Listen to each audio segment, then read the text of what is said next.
Did you know thieves can steal your keyless car in under 30 seconds without breaking anything? Hey everyone, welcome back to AI Tech with Saran. Today, I'm exposing how keyless cars get hacked and sharing 3 powerful ways you can stop it using smart AI-powered tech. Here's what's really happening. Most modern cars use keyless entry systems, but criminals have these relay devices that amplify your key fob signal, tricking your car into thinking you're right there, even if you're inside your house. No broken windows, no alarms, just gone. So how do you beat them? 3 ways, all powered by AI. First, use AI-powered GPS trackers like CarLock or Vinx.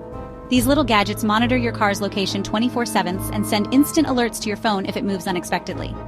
Some even analyze driving behavior and spot tampering before the thief gets far. Second, block the key signal entirely. Faraday pouches stop hackers from detecting your key. It's cheap, simple, and seriously effective.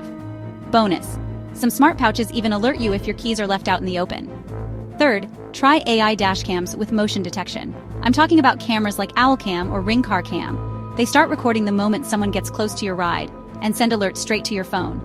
If you drive a Tesla, Sentry Mode takes it up a notch. AI literally watches your car and honks if it senses anything sketchy. Cars are getting smarter, but so are thieves. AI is your best ally to stay one step ahead. Don't forget to like, subscribe, and share this with someone who owns a keyless car. This is AI Tech with Saran. See you in the next one.